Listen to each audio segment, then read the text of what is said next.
Bom dia, bom dia a todos, bom dia a todas, bom dia para o pessoal que está online, bom dia para a sala. Antes de iniciarmos alguns recados paroquiais, lembrando que nós temos o nosso congresso dia 25 e 26 de outubro, reforçando novamente para que vocês da graduação façam o resumo expandido. Aqui vou colocar no Lattes 3 vezes para apresentação, publicação e participação. Isso é muito importante. Isso faz diferença. Se quiser entrar no mestrado, se quiser bolsa, você tem que comprovar que tem publicação.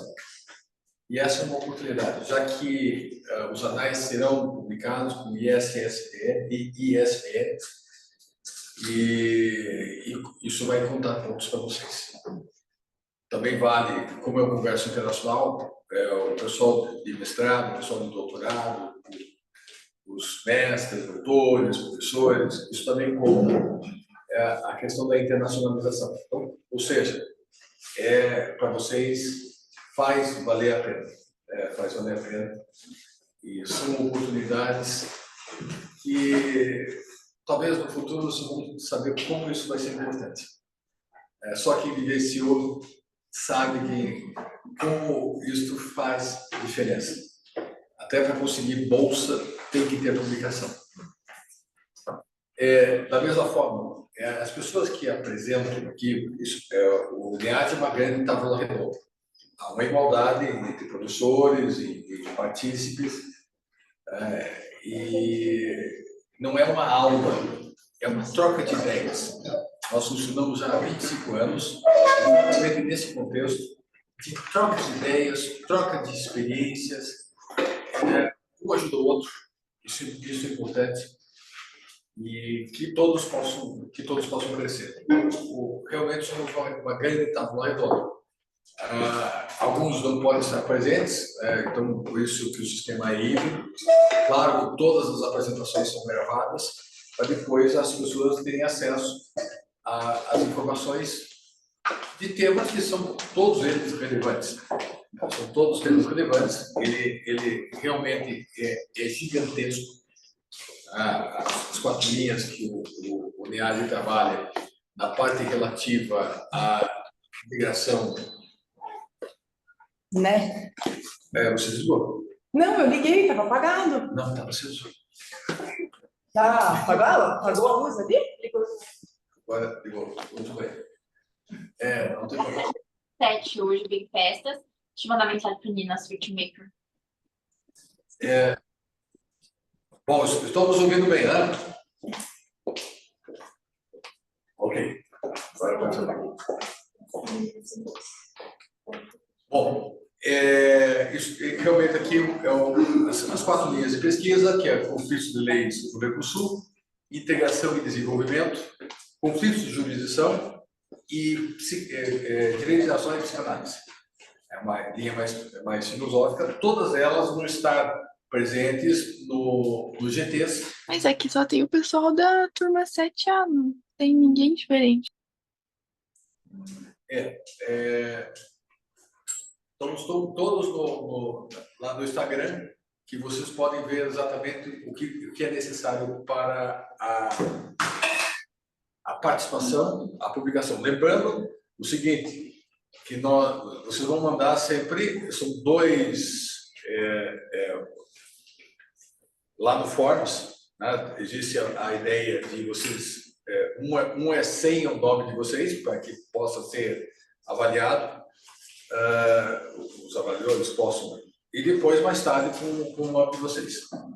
Então, tem todas as regras ali no Forms que vocês podem observar. Bom,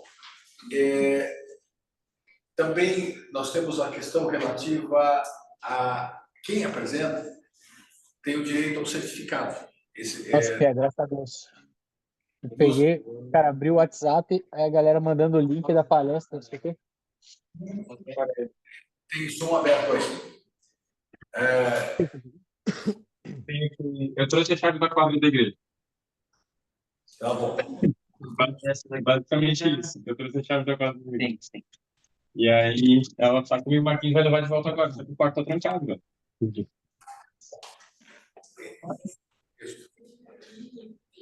Bom,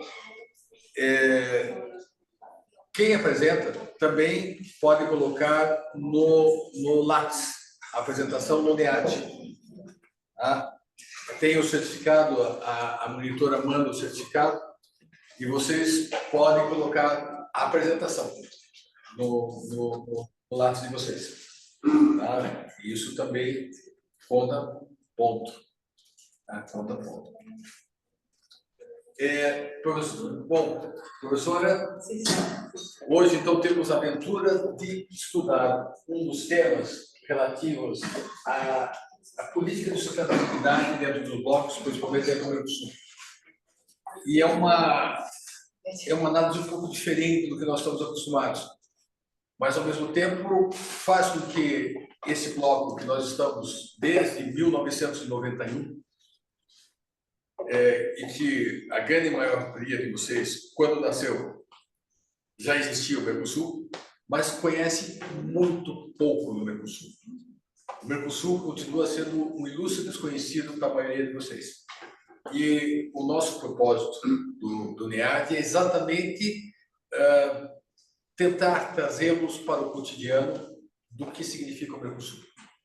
Eu convido então a professora Juliana. Professora Juliana, a palavra é sua. Seja bem-vinda novamente, professora. Pessoal, bom dia a todos. Novamente é uma honra poder compartilhar algumas questões com todos vocês. O nosso objetivo hoje é trabalhar com a prática do ESG, algumas questões ligadas ao ESG, trazendo isso para o contexto do Mercosul. Na verdade, a minha fala aqui é bem eclética, bem diferente, e o objetivo de vocês, assim como o grupo de pesquisa, é justamente trazer insights diferentes daqueles tradicionais que vocês estão acostumados. Então, vai trazer um olhar diferente para o que a gente já fala sobre o ESG, sobre todas essas questões. Para quem não me conhece, meu nome é Juliana Ferreira Montenegro, sou professora aqui da PUC já há alguns anos.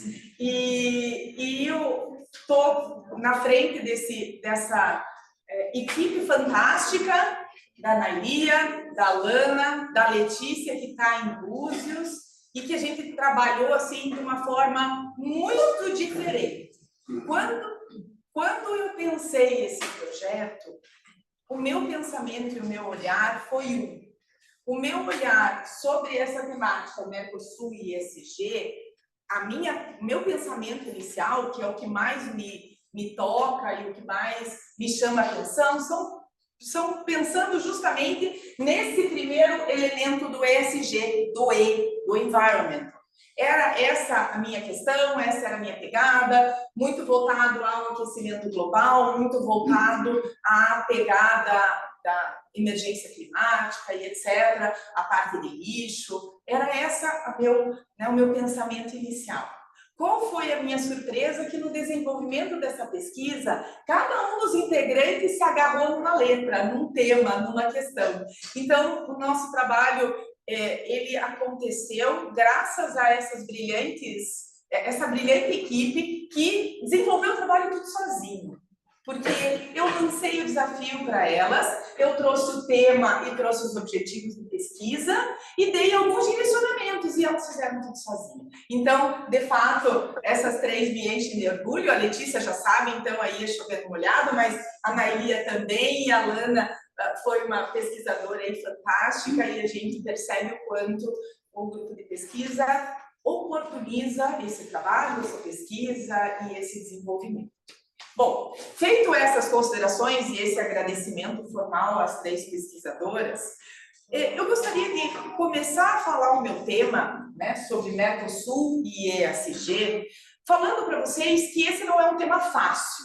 Não é um tema fácil porque o Mercosul, muito embora seja um bloco econômico que já está, né, há um tempo aí em desenvolvimento, já passou por uma série de processos de burilamento, o Mercosul ainda está despertando para algumas questões. E a temática do ESG é uma temática que, uma temática, a princípio, que todo mundo fala que é uma temática nova.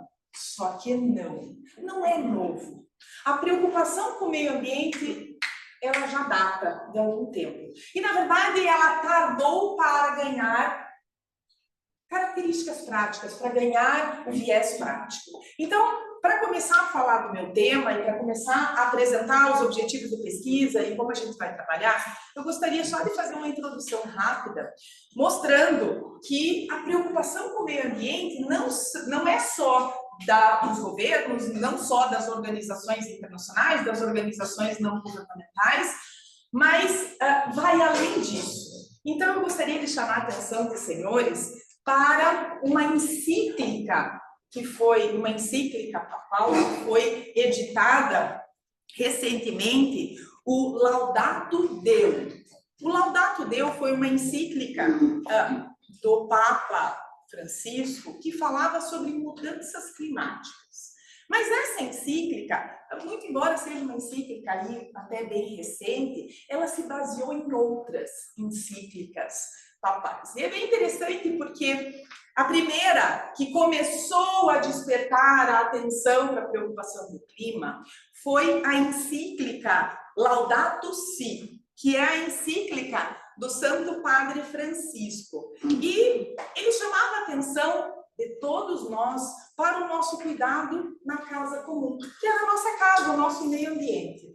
E durante muito tempo foi negligenciado, ninguém deu o devido cuidado e o tempo acabou passando. Nessa oportunidade, o Papa Paulo VI, ele chamou a atenção da problemática ecológica que estava se avizinhando. Isso foi na década de 70. Lembrando que o Protocolo de Estocolmo é da década de 70, ou seja, as regras sobre meio ambiente começaram a ganhar corpo na década de 70. Então, isso é bem interessante, né? A gente olhar para essa questão. E, a partir desse Laudato Si, toda a comunidade começa a perceber, né, que não era só a questão das organizações, não era só a questão do Protocolo de Estocolmo e etc., mas a igreja também estava envolvida nessa questão. Então, o Papa Paulo VI, e ele fala sobre essa problemática ecológica, dizendo assim: nós estamos numa crise de consequências dramáticas. Isso foi em 1971. E ele mencionava a questão de exploração incontrolada do meio ambiente, dos bens naturais, que isso era esgotável e que a gente precisava mudar a nossa postura com relação à natureza. Daí veio João Paulo II, que também mencionou e também fez uma nova encíclica, falando e convidando a todos para essa conversão ecológica. E é interessante porque ele trabalha nessa temática de buscar esta mudança. E o Papa João Paulo II, ele convidou a todos, chamando a atenção que nós precisávamos fazer uma mudança profunda no estilo de vida, mudando o nosso modelo de produção e consumo. Olha as sementinhas aqui do ESG. Tá, mas o processo continuou. Veio o Bento XVI e ele renovou os esforços e o entendimento e o convite sobre essa necessidade. Ele exortou novamente a necessidade do cuidado do meio ambiente e ele diz que, o Bento XVI, abre aspas, nós devemos corrigir os modelos de crescimento que parecem incapazes de garantir o respeito ao meio ambiente. E nada disso foi feito. Vários tratados internacionais, vários acordos internacionais, várias COPs aconteceram, até que veio, agora recentemente, o Laudato Deo, que é essa encíclica do Papa atual, do Papa Francisco, que trouxe a temática das mudanças climáticas. Ele diz o seguinte: o mundo está entrando em um colapso, talvez se aproximando de um ponto de ruptura. Nós estamos enfrentando uma série de ameaças que a gente já está vendo, né? E essas ameaças são claras para combater qualquer tipo de negacionismo climático. Então, nós temos ameaças com relação à água potável, água em abundância em alguns lugares, seca em outros lugares, o ar difícil de respirar, muitas queimadas, ar poluído, a possibilidade de um descompasso aí da produção de alimentos, problemas relacionados à saúde, bem-estar e etc. Então, na verdade, a gente pode fazer uma analogia e dizer que nós estamos vivendo um momento de um novo Titanic. Porque vocês lembram a história do Titanic, né? O Titanic era um barco que estava todo mundo lá bebendo champanhe, dançando e fazendo festa, até que bateu, afundou e todo mundo morreu. A gente pode fazer, lógico, simplista, né? Mas enfim, que chocante, que triste. Estamos nós num novo Titanic agora. No momento estamos todos brincando, bebendo e tomando champanhe e dançando. Só que a gente está rumando para um caminho que nós podemos mudar a rota, porque hoje a gente tem GPS. A gente pode mudar a rota, a gente sabe como fazer. E um dos caminhos é esse cuidado com o ESG. Então, quando eu trouxe toda essa pesquisa, foi justamente vislumbrando a preocupação com a COP, que terá agora em novembro, em Baku, que fica no Azerbaijão, e que vem discutindo, ou tem como pauta aí a preocupação com as altas temperaturas. É só vocês olharem, né? Não precisa se esforçar muito. É só olhar, principalmente no hemisfério norte, muitos lugares com temperaturas absurdas. Na Grécia, a gente viu ali quantas vezes o Partenon fechou por temperaturas acima de 50 graus e colocando a vida humana em risco, e tantos outros lugares com temperaturas absurdas, desgelo, aqueles grandes icebergs se separando, tudo isso consequência da aceleração do processo de aquecimento climático. A gente não precisa nem ir longe, né? O Pantanal em chamas. E o sul afogado. Né? Exatamente.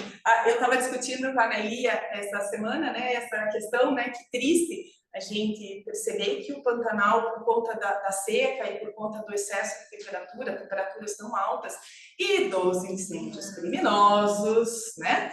A gente tem aí um problema de muitas queimadas. E a gente precisa entender que esse processo que nós estamos vivendo agora não é um processo cíclico. Não é uma questão assim de modismo. ESG não é modismo. Não é aquela história de greenwash que a gente precisa fazer uma maquiagem. A gente está falando de uma tendência. A gente vai vivenciar esses eventos mais frequentemente. E é para isso que o Papa, no Laudato Deus, chamou a atenção de todos. Hoje, essa ideia de fazer a analogia com o novo Titanic é isso. Nós temos o GPS, nós temos como mudar a rota, mas a gente precisa fazer. A gente precisa pegar o manche e fazer a volta, fazer a curva e mudar a rota. Então, nós temos a alternativa hoje, mas a gente precisa fazer. Então, hoje nós estamos nesse processo de tentar trazer essas políticas de ESG. Para quê? Para que a gente possa mudar de fato e trabalhar de uma forma diferente. Hoje, a gente pode considerar o ESG como um grito para que todos despertem para esta mudança. E a gente está num processo aí interessante de que nós não podemos mais considerar a temática do ESG como uma onda que vai passar. Não vai passar, ela não é uma onda, ela é uma tendência. Nós precisamos trabalhar nesse processo. Então, foi pensando nisso, foi pensando nessas questões que eu trouxe esse projeto, né, esse trabalho aí de pesquisa, que eu lancei o desafio para as meninas e elas abraçaram assim de forma brilhante.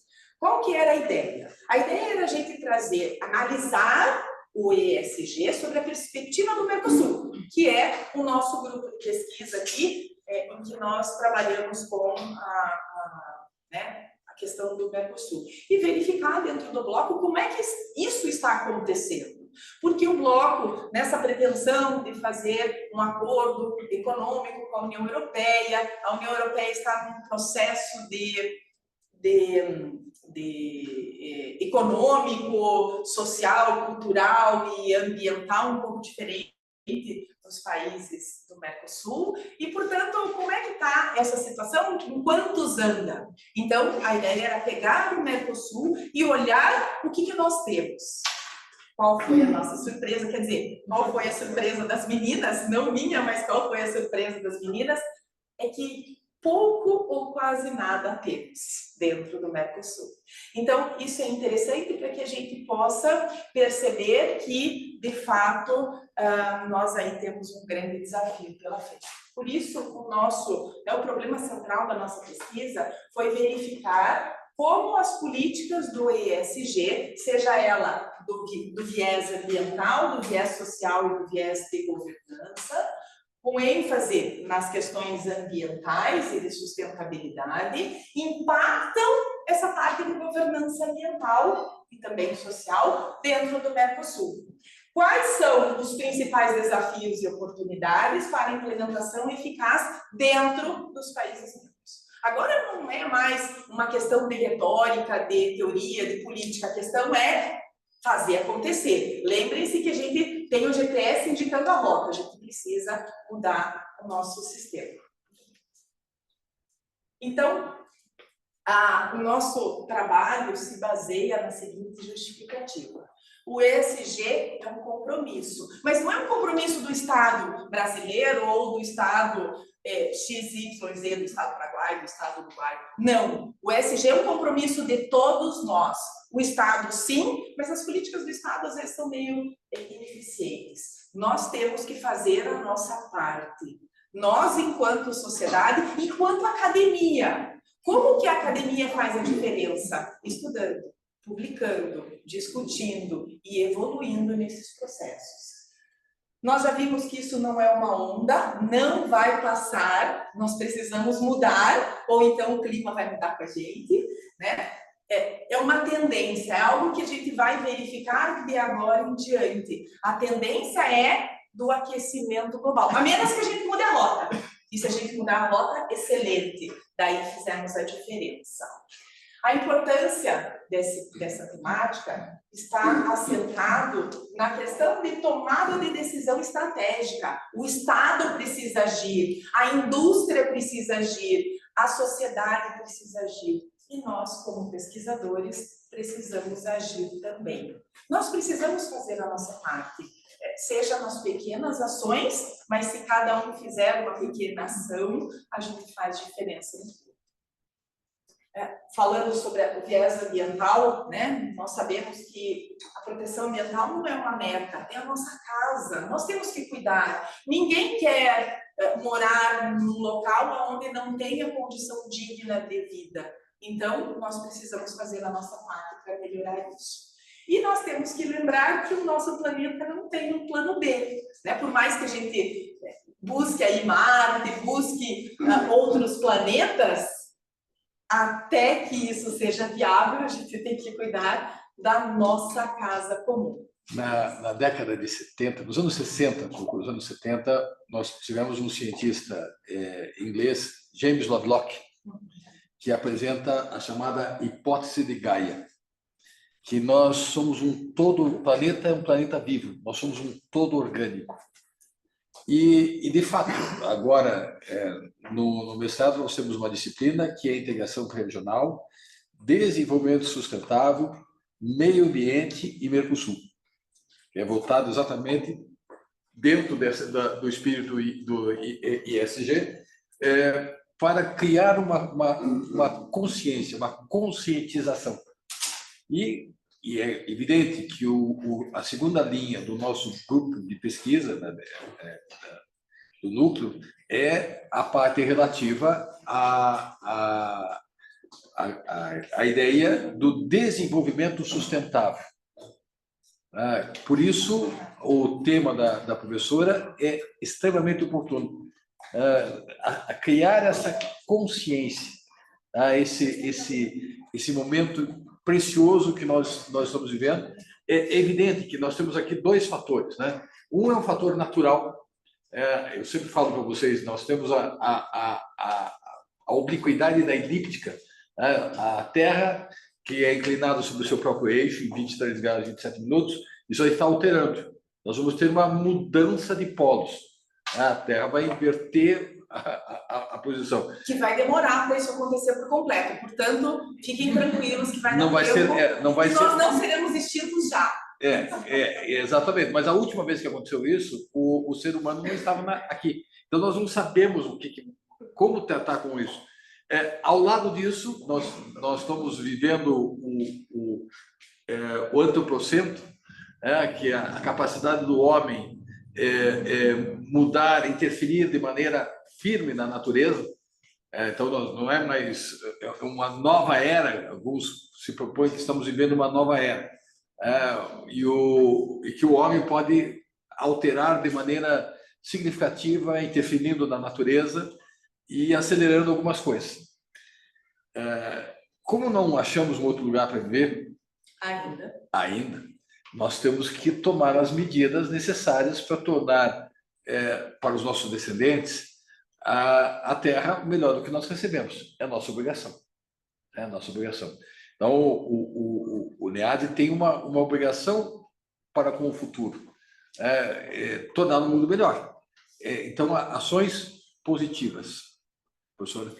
E o que o professor Luiz trouxe é exatamente isso, ações positivas. E a gente foi em busca dessas ações. Existem? Estão sendo feitas? Em que medida? Nós temos ações pontuais, nós temos pequenas ações, mas a gente precisa descobrir e investigar essa questão. Por isso, o viés econômico é tão importante, que será trazido dados e números, etc., justamente porque essa economia, e principalmente a economia colaborativa, em que todos se ajudem, é importante para que a gente consiga verificar essas mudanças necessárias.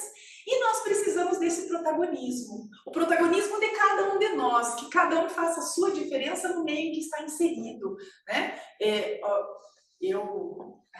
Algumas pessoas dizem que eu sou da turma dos eco-chatos, mas eu sou sim. Eu me preocupo com o desperdício de água, me preocupo com a questão energética, me preocupo com a questão do lixo, e já não é de hoje que eu me preocupo com a questão do lixo, a minha dissertação de mestrado versou sobre isso. Então, nós temos que pensar nesse protagonismo. Por quê? Porque nós somos agentes de mudança, nós podemos fazer a diferença, porque na medida em que eu mudo o meu comportamento, eu consigo mudar o meio em que eu estou inserido. Muda para mim.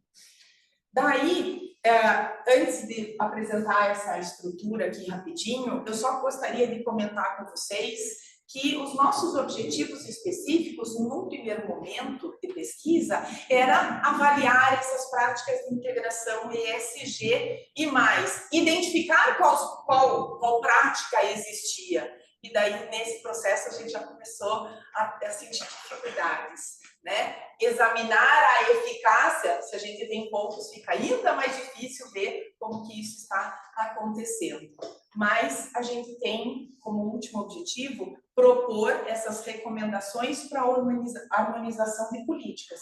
Então, a partir do momento em que a gente identifica, no futuro próximo, já existe a possibilidade de, na medida em que esse processo se consolide, a gente consegue propor alguma mudança.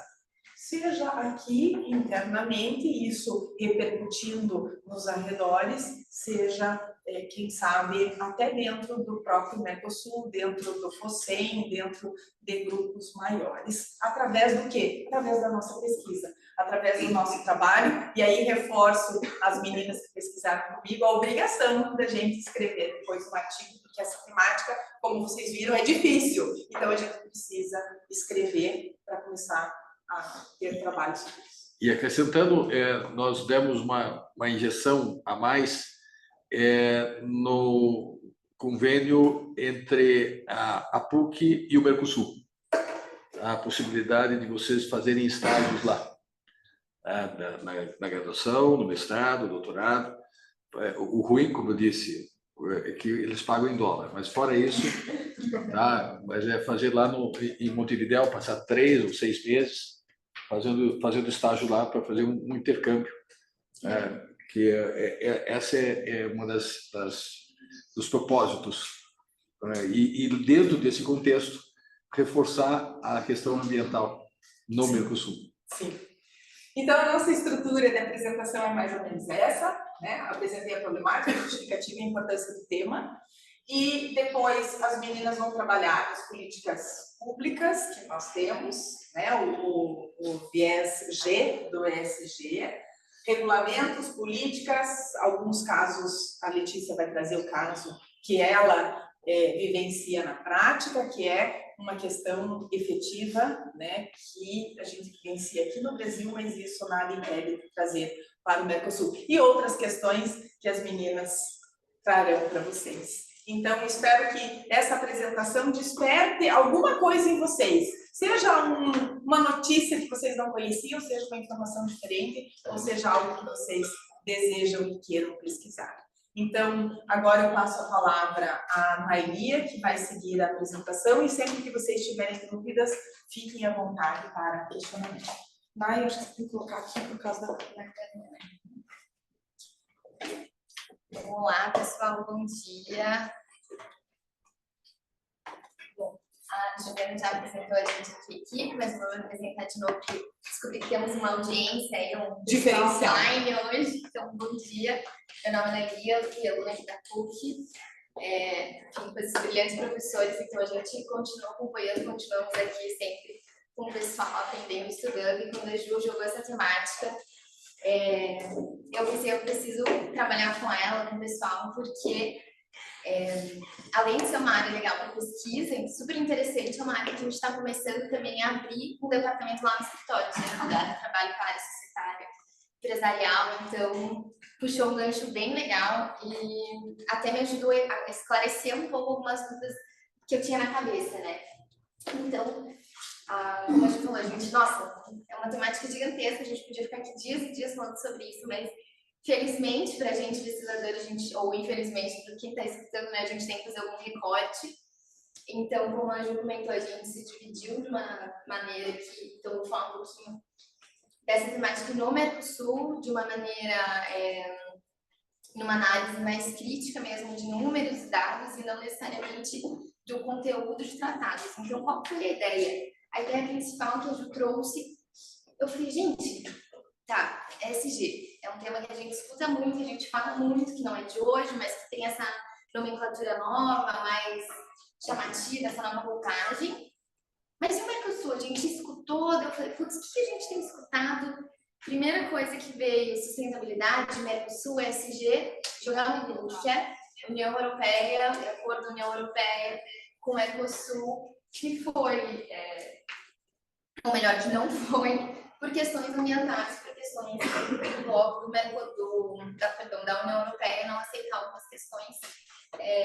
Claro que a gente escutou muito na mídia, mas eu confesso que eu não cheguei a ler nada oficial, vamos falar assim, mas que a gente sabe é que, principalmente a França encabeçou aí essa, não vou falar rixa, né, mas trouxe essa questão de como se nós não estivéssemos cumprindo, tudo bem, né, não, de fato, não estamos ao pé da letra, mas a gente estava até conversando com as meninas, com as pesquisadoras ontem, e a ideia é a gente trazer essa provocação mesmo, né? A gente trazer mais essa provocação mesmo e essa crítica, porque não é um assunto novo, não é um assunto que não é discutido, ele está em pauta, ele está em voga, mas efetivamente o que a gente tem, o que está acontecendo, o que a gente pode falar? Então, minha primeira pergunta foi essa: a gente fala de ESG no Mercosul? A primeira resposta e mais básica foi: não, a gente não tem uma temática recente. Enfim, pesquisando, eu olhei 174 tratados que a gente tem, que são tratados, acordos, memorandos, anexos, enfim, do Mercosul.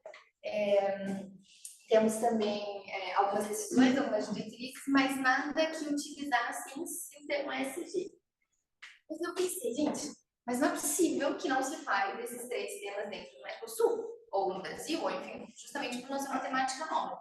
Então, eu fui começar a dar uma olhada no conteúdo dos tratados, dos acordos, memorandos, enfim, assinados ou em processo de ratificação. Enfim, tem alguns desses 174, que ainda não estão em vigor por falta de ratificação, enfim, de algumas questões, mas são temas que foram discutidos por países, enfim, então por isso eu considerei todos, né? Então, explicando um pouquinho só o recorte da pesquisa. Então, desses 174 tratados, o que eu pensei? Eu falei, gente, se não é uma temática nova, como que a gente vai poder analisar isso codificamente, se de fato isso está sendo discutido ou não está sendo discutido na prática?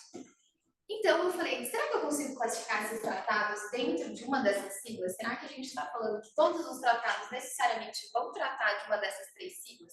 Então, quando a gente fala do ESG, a gente tem o environment, que seria a questão ambiental, socioambiental. A gente tem o social, que é a questão social. E temos a questão de G de governance. E aí, foi muito bacana, porque essa pesquisa me trouxe um pouquinho esse senso crítico do o que significa exatamente o E, o S e o G.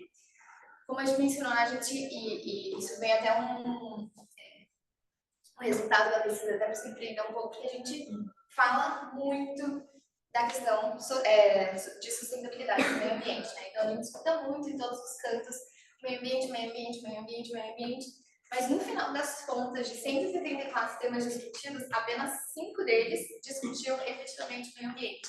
Seja questões energéticas, que sejam questões de sustentabilidade mesmo, que sejam questões... E claro, vocês vão ver que, somando esses daqui, eles passam 174, ou seja, eu consigo encaixar alguns tratados e acordos, enfim, em mais de uma dessas siglas. Mas apenas 3 eu consegui identificar como SG, que foi a própria Constituição do Mercosul. Por quê? Porque dentro da Constituição do Mercosul, a gente utiliza o preâmbulo dele como justificativa, né? A gente quer construir um bloco mais sustentável, econômico, que beneficie as pessoas. Então, aí a gente já tem o E e já tem o S. E nesse a gente já tem a discussão de políticas públicas e da própria governança, a própria governança do G. Então, esses foram os únicos que eu consegui classificar como SG. E o mais engraçado que o environmental, como a gente fala, o meio ambiente, a gente escuta bastante, a gente debate, é muito óbvio, se a gente está falando de questão energética, se a gente está falando de meio ambiente, se a gente está falando de água, a gente está falando do E de meio ambiente do environment. Mas quando eu fui para o S, eu fui numa palestra recente sobre ESG, sobre, na verdade, descarbonização da economia. E eles trouxeram isso muito como, também, de novo, a questão ambiental, de emissão de ações de questões para o mercado pautado em questões verdes, então, de financiamento, então, tudo isso. Mas eu lembro que a gente estava, eu não lembro a posição dele, mas era um canal Boticário que lidava com essas questões ambientais na área financeira, se não me engano, ele era da área financeira, ele falou, todo mundo fala do meio ambiente, mas o social para a gente é muito bacana e é muito importante. Foi aí que eu comecei a pensar um pouquinho mais no S e não só no E, vamos falar assim. Então ele falava, quando a gente pensa em ir para uma comunidade, para abrir uma indústria em algum lugar, construir, né, uma fábrica, enfim, a gente tem que pensar na região, nas pessoas que estão ao redor. A gente vai trazer mais pessoas, a gente vai ter um fluxo, então a gente tem que pensar na circulação, a gente tem que pensar na escola, a gente tem que pensar em várias outras questões, ou inclusive em trazer essa população que está lá para trabalhar com a gente, para desenvolver essa população, para que ao redor também cresça conosco, e não apenas a gente lucrar. Então o S começou a ser um tema muito caro para mim, depois dessas últimas semanas que eu fui pensando muito sobre isso, mas no final de tudo o G foi o que mais me surpreendeu, e foi uma coisa que eu até debati com as meninas, e de novo, né, eu comecei comentando que o SG é um tema que a gente está debatendo no escritório, então efetivamente tem uma questão prática, mas apesar de a gente estar numa área acadêmica, pensando numa questão prática, eu falava, governance para mim seria, a gente fala muito no direito societário, empresarial, de governance como no sentido de transparência de governanças corporativas. Então, no meu dia a dia, a gente escuta muito essa palavra. E quando eu fui olhar aqui, eu falei, putz, eu não achei nenhum acordo sobre, por exemplo, sobre transparência, sobre empresas, sobre questões legais. obrigando, por exemplo, que nem nossa ideia, que a gente tem alguns relatórios de obrigacionais, a gente tem uma lei muito forte de anticorrupção, então, putz, como que eu encaixo o G? Eu falei, gente, será que não vai ter G nessa? Não é possível. E aí foi quando eu me deparei que, não, gente, simplesmente eu posso tudo. Então, o que eu achei mais legal é justamente o G, que é pouco falado, ele é um dos principais, porque ele é basicamente toda a ferramenta e todas as políticas públicas que a gente constrói para aplicar também esses dois. Então, no final, toda vez que a gente falava de environmental, de social, a gente quase também enquadrava eles no governance. Por quê? Porque em quase todos a gente falava criar políticas públicas para melhorar o meio ambiente, criar políticas públicas para incluir as pessoas, para, enfim, pegar esse social. Então, basicamente, qual foi a conclusão numérica dessa questão? A gente não tem uma lei ou um tratado, no caso de aproximação de Mercosul, a gente não tem uma coisa explícita falando, o ESG é importante, a gente tem que seguir como se fosse algo novo, né? Porque tem essa questão também, vamos fazer uma nova roupagem, mas enfim, eu acho que a ideia aqui é muito mais fazer uma crítica para números e prática, então a gente fala muito do meio ambiente. A gente fala, eu sou eco-friendly, eco-chata, eu também sou, e a gente já escuta isso há muito tempo. Então, o que mais me surpreendeu foi que, apesar de ser um dos temas mais falados e mais discutidos, de tratados, efetivamente, temos 5 tratados, acordos, enfim, em anexos. Social, no final, a gente não fala sobre comércio, a gente não fala do meio ambiente, a gente não fala de absolutamente nada, se não se fala em pessoas, né? Então, aqui o social, eu consegui enquadrar muitos temas aqui, porque a gente trata muitos temas de imigração dentro do Mercosul, justamente por livre comércio. A gente tem, inclusive, um acordo que eu achei fantástico, que eu nem sabia que existia, e que está parado no Brasil desde 2021, seria a assinatura digital no Mercosul. Então, se eu tiver um certificado digital emitido na Argentina, eu posso assinar um documento que seria válido no Brasil. Para minha profissão, para minha área, eu ia resolver muitas questões, só da gente pensar em custo de emitir um certificado. Aqui no Brasil você tem que ter CPF, então o estrangeiro para assinar fora tem que fazer todo um trâmite.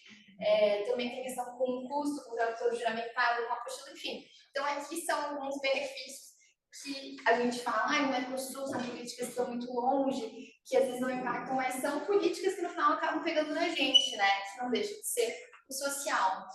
E o governance no final foi tudo que impacta. Então, eu acho que o mais impactante dessa pesquisa, de novo, eu não cheguei a analisar os tratados e a eficácia no sentido de isso aqui funciona, isso aqui está sendo aplicado. A ideia, como eu falei, né, a gente tem que delimitar um pouco essa pesquisa, então a minha parte, a ideia era ver se de fato o Mercosul ele fala em ESG.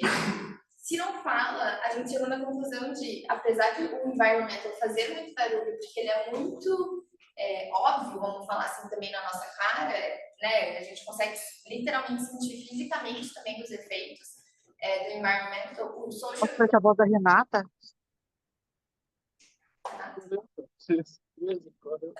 Sara está falando. Oi. Sara está falando. A gente está com uma pesquisadora que está online, achei que ela ia comentar agora. Então, bom, e a outra forma de tentar conseguir também classificar, você pode passar, por gentileza?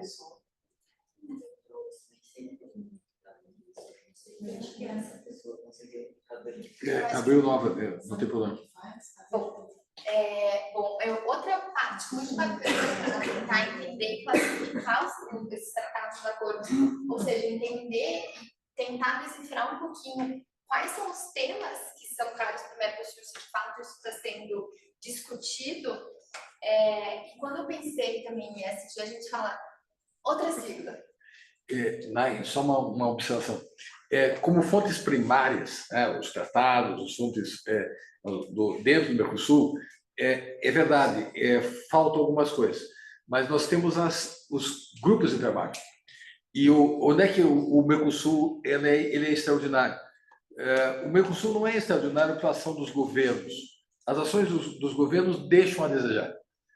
Na verdade, nós temos, como há uma ausência de uma burocracia estável.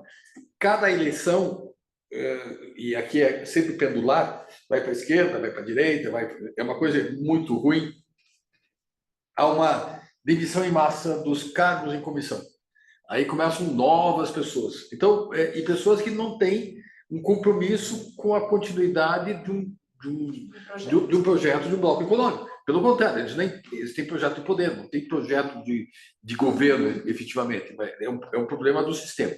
Mas por que o Mercosul funciona de uma maneira que nós ficamos surpresos? Os grupos de trabalho. Os grupos de trabalho é o trabalho de formiguinha. Então, várias questões que passavam em branco no passado, hoje você presta mais atenção. Desde o papel desde a mulher, da criança, do imigrante, e agora também do meio ambiente. Cada vez mais isso está presente, mas não através de ações do Estado, mas dentro do Mercosul, dos grupos de trabalho. Os grupos de trabalho são uma das questões mais extraordinárias que nós temos do Mercosul, e é o que sustenta o Mercosul. Não são os governos. Os governos, se dependesse dos governos, nós já teríamos acabado com o Mercosul. Nós tivemos um momento de brilho na criação do Mercosul, que foi muito mais voltado pela vaidade dos seus governantes à época, do que propriamente outra questão. Tanto que o tratado de associação é um tratado econômico.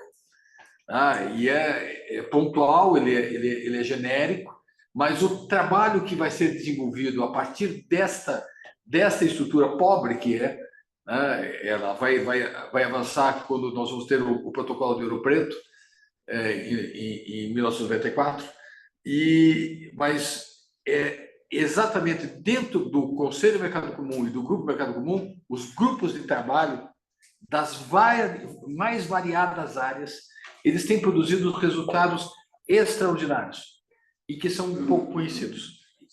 Bom, eu vou puxar um gancho, então eu não ia comentar isso, mas foi uma área que eu também dei uma olhada por uma questão de recorte, porque, quando a gente vai pesquisar o currículo, tem tanta coisa que a gente pode ver, por exemplo, a aplicação desses tratados, poderia ter pego um desses tratados e ver se de fato foi internalizado por todos, por exemplo. E, a partir desse, qual seria um exemplo? Enfim, então a gente tem vários panoramas, mas nessa questão do grupo também foi que me chamou a atenção. Então, dei uma olhada nesses grupos aqui, eu acabei não colocando, mas a gente tem, por exemplo, grupos e subgrupos de trabalho, que são bem interessantes, que também atuam na temática de ESG. Então, por exemplo, como não tinha uma específica também só de ESG, eu acabei não trazendo, mas mais de um grupo a gente também consegue classificar dentro de mais de uma sigla, então, mais de uma letra, né? Então, por exemplo, aqui, o Grupo de Agenda Digital do Mercosul.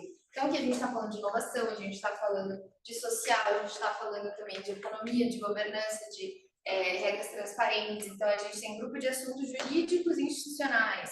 Então, no subgrupo, grupo de adesão, enfim, questões mais direcionadas para o bloco, mas também temos grupos de trabalho, que é sobre comunicação, tanto que um dos tratados analisados de comunicação, eles falam sobre o fim do roaming internacional dentro dos países. Então, a gente está melhorando a comunicação, o acesso, então a diminuição da desigualdade, que também é uma pauta social.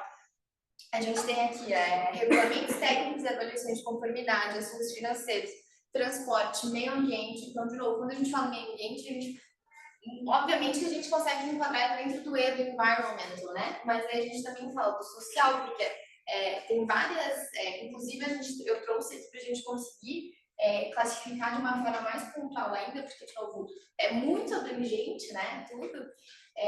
Então, aqui a gente tem, no meio ambiente, como eu falei, a gente pode tratar das regiões, das comunidades indígenas, quilombolas, ou seja, de comunidades que dependem, vamos falar, quase integralmente do meio ambiente para sobreviver, né, de pequenos agricultores. Então, aí a gente fala de meio ambiente e de economia, então está tudo muito interligado.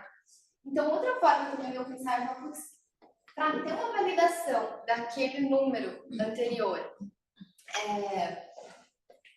para ver se faz sentido aquela classificação, eu fiz uma segunda classificação. Eu analisei a partir dos ODS, porque eu pensei, gente, quando a gente fala em ESG, de meio ambiente, de pautas, a gente tem muita informação.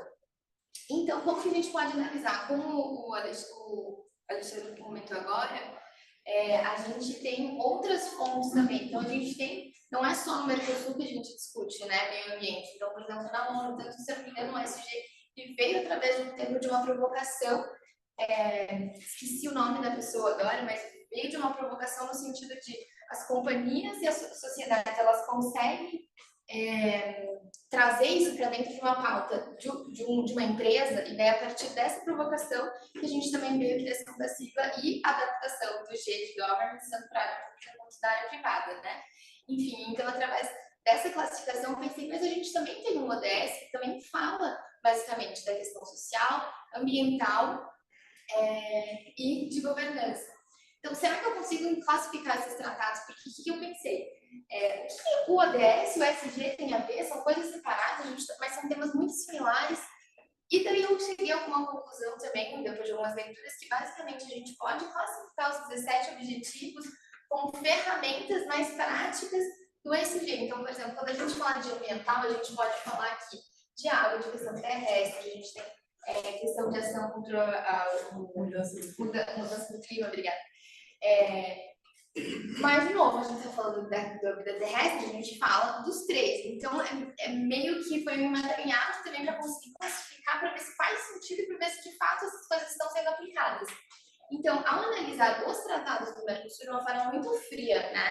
De novo, eu não entrei no 174, não li um por um, mas também fui por uma amostragem, então foi por exemplo, a gente tem acordos de sede, a gente tem acordos de comércio, então são N tratados e acordos de comércio, então eu peguei alguns e fui analisar a estrutura. Alguns, por exemplo, no preâmbulo tinha uma justificativa também de trabalhar em uma economia sustentável, então necessariamente quando a gente fala de comércio, o sustentável também anda muito junto, mas no final eu não consegui enquadrar nenhuma na ODS 1, eu não consigo ler muito bem, mas aqui é erradicação da pobreza, questão da fome, saúde e bem-estar, eu consegui classificar um desses tratados. A questão da educação aqui, a gente consegue pensar muito dentro dessa aqui. Para quem não conhece os 17 objetivos da ONU, são 17 de desenvolvimento sustentável, e dentro dele a gente tem algumas subdivisões e especificações. Então, aqui dentro da cultura, por exemplo, dentro da educação, eles falam muito da questão da cultura de jovens, por exemplo, né? Assim como também da questão de igualdade de gênero. Então, dentro da igualdade de gênero, a gente tem uma pauta de educação muito forte para a gente trazer para mulheres e crianças, né, e meninas que eles comentam, para a diminuição dessa desigualdade. Então, dentro dessa classificação, eu consegui classificar dentro do DS5, que seria desigualdade de gênero 3, tratados e acordos, questão de água e meio ambiente, apenas 1, questão de água, perdão, 1, energia elétrica, energia solar, não consigo ver direito. Energia limpa, aqui no 8º a gente tem crescimento econômico e trabalho decente. Então, dentro da questão econômica, a gente consegue enquadrar vários, e daí a gente já puxa como a gente consegue ver que a questão econômica está muito ligada ao trabalho decente e está diretamente conectada ao social. A questão aqui de inovação, então a questão da assinatura que eu comentei também, investimentos em questões de tecnologia e facilitação de troca de informação, também pesquisa dentro do Mercosul.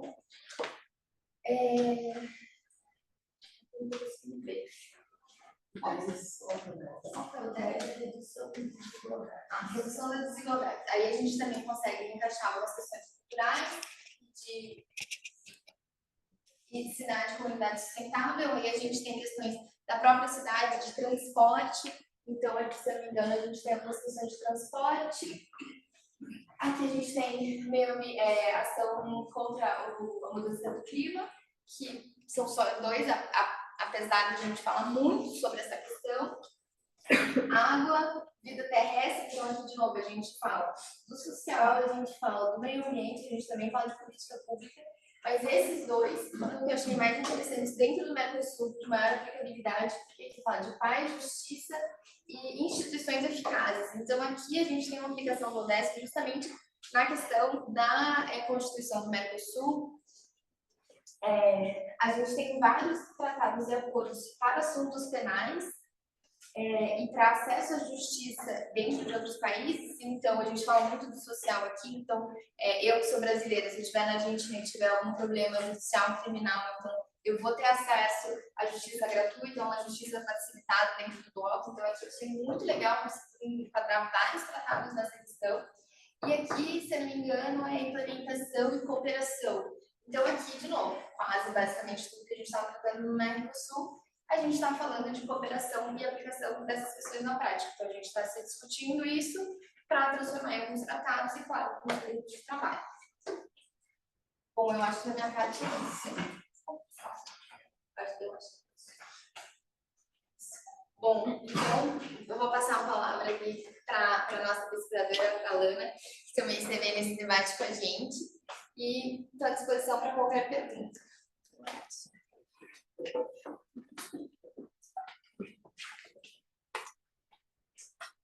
Oi, gente, eu peço desculpas pela minha voz desde já. Ela sumiu, o clima de Curitiba é bem doido, então vocês entendem. Obrigada, professora. Eu vou falar com vocês aqui um pouco sobre as principais leis e reguladores de ESG no contexto do Mercosul. Então, a gente fez assim, dividimos os países e daí fiz uma pesquisa acerca das leis que a gente encontrou que elas encaixassem ali em algum desses 3 pilares do ESG. Foi bem chato de fazer, eu confesso para vocês, porque é uma pesquisa bem minuciosa que a gente tem que fazer, ficar procurando trabalho de formiguinha, como o professor disse, mas a gente conseguiu encontrar algumas políticas interessantes. Vou começar pela Argentina, e a Argentina ela tem o Plano Nacional de Ação de Direitos Humanos, ele é de 2017, e ele foi um marco de direitos humanos na Argentina. Bastante interessante, inclusive, porque ele é composto por 5 eixos, e eu quero dar uma atenção especial ao terceiro eixo, que é de memória, verdade, justiça e políticas separatórias, que eu não tinha visto ainda, confesso, em nenhum outro plano ou coisa que seja sobre essas questões. Por quê? Porque ele vem e traz políticas reparatórias para aquelas pessoas que sofreram crimes na ditadura desses países. Então, eu achei uma coisa bastante importante. E justiça, memória, verdade, toda essa questão. Entretanto, apesar dele ter trazido isso, ele é bastante generalista, por assim dizer. Então, ele acabou gerando algumas lacunas. Por exemplo, ele fala sobre a questão de segurança pública, mas ele não trata muito sobre a questão de moradia. Então, tem essas divergências, mas ainda assim, ele foi um marco. E deixa eu me situar aqui de novo. E ele trouxe resultados significativos, assim, para a legislação, no sentido de ter agora um documento que trate sobre essa matéria. E tem a lei do orçamento mínimo para adaptação e mitigação das mudanças climáticas globais. Ela foi instaurada em 2019 na Argentina, e eu achei curioso, porque a Argentina, assim como o Brasil, ela já tinha previsto na Constituição, acredito que a maioria dos países, né, não avaliei, mas a questão de que todos os habitantes têm direito a um meio ambiente sadio e ecologicamente equilibrado. E aí, eu fiz um recorte, o artigo ele é bem maior do que isso, mas aqui ele dizia, no artigo 41, que é o que trata dessa matéria, que cabe à nação ditar as normas que contenham os orçamentos mínimos de proteção. Então, o que acontecia? Inclusive, eu vi algumas entrevistas de socioambientalistas falando sobre isso, que eles tinham um impasse, porque na hora de colocar, eles não tinham uma coisa formal para se basear na hora de elaboração de questões socioambientais, de políticas públicas. E aí, quando veio essa lei do orçamento mínimo, ela preencheu essa lacuna. A lei do orçamento mínimo, ela... calma. Ela vem para trazer algumas especificações. Ela tem por objetivo toda a questão de medidas de mitigação e adaptação às mudanças climáticas, de diminuir as vulnerabilidades, né, das populações, enfim, lidar com a questão climática com o desenvolvimento sustentável. E aí, o terceiro objetivo dela tem como reduzir a vulnerabilidade dos seres humanos e dos sistemas naturais às alterações climáticas. Uma coisa interessante porque aqui, basicamente, quando ela admite que tem como objetivo reduzir a vulnerabilidade dos seres humanos, ela está admitindo que a questão climática, a crise climática, ela é uma crise de direitos humanos também.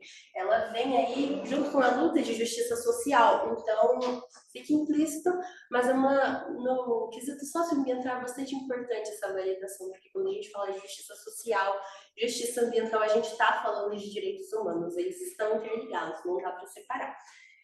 E essa lei também ela define a criação do Gabinete Nacional de Mudanças Climáticas e também a criação de um conselho executivo que é composto por diversas parcelas da sociedade, sejam pesquisadores, políticos, instituições, enfim, para que tenha participação cidadã na elaboração das políticas ambientais. Então, é bastante interessante, porque a intenção, em teoria, pelo menos, é o desenvolvimento dessas políticas com a consulta pública, né? Pode passar. E aí nós temos o querido Brasil. A gente tem a Política Nacional sobre Mudanças Climáticas, ela é de 2009, e ela foi um marco... outra coisa, vou só falar da Argentina, porque é uma informação interessante. Ela foi um marco inicial, assim, não foi a primeira legislação a respeito, mas foi a primeira com peso a respeito, então é bastante importante. Daí, no Brasil, tem a Política Nacional sobre Mudanças do Clima. Essa política, ela também foi um marco na legislação brasileira, e ela vem, assim como as outras políticas que tratam sobre mudanças do clima, definir legislação, definir medidas para adaptação e mitigação das mudanças climáticas, né, para tentar conter. E, lendo ela, eu achei uma coisa muito interessante, porque na própria lei, no corpo da lei, diz assim, no artigo 12, que para alcançar esses objetivos, né, da Política Nacional de Mudança do Clima, o país adotará como compromisso nacional voluntário ações de mitigação, blá, blá, blá, e ele fala que o compromisso dele é de reduzir entre 36,1% a 38,9% das emissões até 2020. Um spoiler, não aconteceu, porque, né, foi bastante ganancioso nessa meta, considerando a realidade, né, no país. Infelizmente não aconteceu, isso é bem triste, mas o que eu queria levantar aqui é que não aconteceu em 2020 o cenário. Por que não aconteceu? O Brasil inicialmente até conseguiu reduzir a emissão dos gases de efeito estufa e todas essas coisas mais. Mas depois de 2015 teve um avanço enorme nessas questões e aí tudo desandou de novo e não deu certo. Aí, o que eu queria dizer é que nos acordos de nível internacional, por exemplo, o Acordo de Paris da COP, está acontecendo a mesma coisa. A gente não estamos conseguindo, a gente pode, entendeu? Mas precisa de uma aplicação efetiva dessas políticas para que surtam mais efeitos, porque elas não podem ser mera perfumaria, sabe? Elas têm que ser aplicadas decentemente. Não adianta a gente ter no papel um monte de coisa bonita escrita, quando a realidade, por exemplo, do cenário do Brasil hoje, cenário da minha terra hoje, Rondônia, minha família está respirando fumaça lá, entendeu? No desmatamento. Então, como que a gente vai cumprir metas de gases de emissão de emissão de gases de efeito estufa, redução delas, se não tem eficiência? Então, isso é uma coisa que a gente precisa cobrar, não se contentar, cobrar e fazer a mudança. E o Brasil também tem o Plano Nacional de Energia, que ele vai tratar da transição energética. Ele visa diversificar a matriz energética do país, né? Porque a gente é muito dependente de hidrelétricas, coisas do tipo, e base de petróleo. E principalmente reduzir a nossa exploração de combustíveis fósseis, na verdade. E o problema desse plano, na verdade, é porque ele requer muito investimento e muitas mudanças drásticas. Então, estamos aí caminhando, se bem sucedido, ele vai contribuir fortemente para a redução desses gases de efeito estufa que tanto incomodam, né? Tanto atrapalham, pode passar. E a gente tem o Uruguai. O Uruguai eu me surpreendi na pesquisa, porque eu nunca tinha pesquisado sobre o Uruguai, assim, eu fiquei bastante surpresa. Porque eles têm um Plano Nacional de Energia que é muito legal, é muito interessante, porque ele é efetivo lá. não é mera perfumaria. Então, lá, o país ele tem um dos planos mais avançados de energia renovável. Mais de 90% da energia do Uruguai, ela é feita por fontes renováveis, especialmente solar e eólica. E eles têm isso para garantir a segurança energética do país e também, e por causa disso, eles acabam conseguindo se desenvolver de forma mais sustentável e uma consequência disso é que eles conseguiram reduzir muito a taxa de emissão de gases de efeito estufa. Então, eles são um exemplo interessante aqui no contexto do Mercosul para a gente se basear. Inclusive, pelo que eu pesquisei, o Uruguai está em 14º nessa escala de produção de energia renovável, né?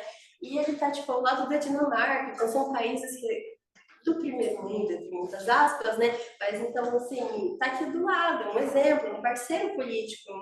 Então, a gente pode analisar a eficácia disso e, quem sabe, fazer também, colocar o nosso em prática, né, se inspirando, enfim. E tem a Estratégia Nacional para o Desenvolvimento Sustentável. Eu tenho uma pergunta. Vitória, pode fazer. Oi, bom dia, pessoal, tudo bem? Só nessa parte do Uruguai, eu gostaria de complementar que eu fiz um artigo sobre isso recentemente, que o Uruguai tinha a fonte energética mais suja da América Latina e que nos últimos tempos o investimento total foi tão grande no projeto, em colaboração com o Brasil, eu acho que o acordo com o Brasil é de 2015 para importação e produção de energia eólica. E como que em poucos anos eles conseguiram, né, fazer tanta coisa legal. Então, mas muito bom saber que já é 95%. É um investimento massivo, na verdade, pelo que eu vi. Daí mudou o cenário, mas teve muito investimento que geralmente é o que dá um impasse, né, com as mudanças. Enfim, muito obrigada pela contribuição. Tem a Estratégia Nacional para o Desenvolvimento Sustentável, que também tem envolve ações como políticas ambientais, aí também a política de gestão de resíduos sólidos deles é bem interessante. Também, uma coisa interessante do Uruguai eu falei de justiça social um pouco. Lá foi interessante porque eles implementaram algumas ações nas comunidades, então, tanto de educação ambiental, quanto programas para melhorar o acesso à saúde e à educação nas comunidades, especialmente as rurais de lá. Isso meio que gerou um empoderamento da comunidade e todas essas políticas, essas ações, elas estão ligadas ali aos pilares do ESG, né? Muitas delas a todos, porque envolve governança social, ambiental ao mesmo tempo, mas é bem legal. E o último ponto positivo é que dentro desses 4, eu vou falar do Paraguai, mas dos 4, o Uruguai é o que tem os relatórios mais, não bem feitos, mas mais completos, sim, e eles são feitos com um período de tempo bem tranquilo, não é tipo de 10 em 10 anos, eles têm relatórios atualizados, então eu achei bem legal, bem bacana de pesquisar. E aí nós temos o Paraguai, que de todos foi que eu menos encontrei informações sobre. Eles têm uma lei de promoção de energia renovável, que é de 2006, e essa lei, em um primeiro momento, ela, os parâmetros do Paraguai, ela até deu uma diversificada na matriz energética, mas questões como infraestrutura, investimento, a própria regulamentação acabam dando um bloqueio nela. E aí, essa lei está desatualizada. Então, assim, a gente precisa que ela seja atualizada. Aí eu fui pesquisar sobre atualização. E a possibilidade de atualização que eu vi, eu não consegui pesquisar a fundo porque eu não achei informações. O que eu encontrei por cima era uma tentativa de atualizar essa lei, mas para incluir uma questão sobre mais construções de hidrelétricas nela. E aí entra bastante na questão ambiental, porque embora a hidrelétrica seja uma fonte renovável, ela pode causar muitos danos ao meio ambiente. Então, não acho que seria uma alteração muito interessante nesse contexto, que a gente está querendo evitar mais degradação ambiental. Mas é uma coisa assim para se analisar mais. E eles têm um Plano Nacional de Desenvolvimento 2030, que é basicamente como todos os outros países fazem, estabelecendo o ideal, metas a serem cumpridas, que, pelo lugar da carruagem, não estão sendo muito bem cumpridas. Então, o Paraguai foi o que eu tive mais dificuldade para fazer essa análise. Entretanto, essa lei da promoção de energia renovável, ela trouxe uma coisa interessante, que foi a criação de parques. Então, teve um parque eólico. Parques eólicos são projetos lá para criar energia eólica, né, através da energia eólica, e parques solares. Então, tem um parque que eu encontrei, o Parque Solar de Itapua, que ele foi desenvolvido justamente para isso, para promover energia limpa. E foram esses dois casos, assim, que basicamente eu encontrei que se beneficiam diretamente dessa lei, que se basearam nela para a criação. E aí, o que eu tenho para dizer aqui agora é o seguinte: é uma análise crítica que a gente se propôs a fazer. E uma observação. Nós temos que incluir, doravante, a Bolívia. Bolívia, sim. É verdade. A Bolívia agora é membro pleno. Então, todas as análises temos que levar em conta a Bolívia, que ela é mas eu falei, professor, completamente diferente de tudo. Na Constituição boliviana, o meio ambiente é sujeito de direito. Sim, isso é incrível. Tá? Então, por causa da ligação do país com os povos originários, né? Inclusive, o senhor falou sobre a teoria de Haia. Eu fiquei lembrando, eu não sei quem é o autor, eu só ouvi a teoria, mas os povos originários já fazem isso há milênios, de considerar até um organismo vivo, você deve coexistir com ele, não se sobrepor a ele, que é a cultura europeia hegemônica trouxe para nós, né? Mas é justamente sobre isso. Eu ia puxar um gancho aqui para finalizar sobre que a gente falou no contexto do Mercosul. Aí eu pensei. Só uma observação. Letícia, fale. Oi. Sobre a Bolívia também foi um capítulo da minha dissertação. Eu queria acrescentar, assim como fez a Vitória, que realmente é uma diferença muito grande de política, né? Assim como os países na questão indígena, a gente tem um regionalismo ali da bacia amazônica, né?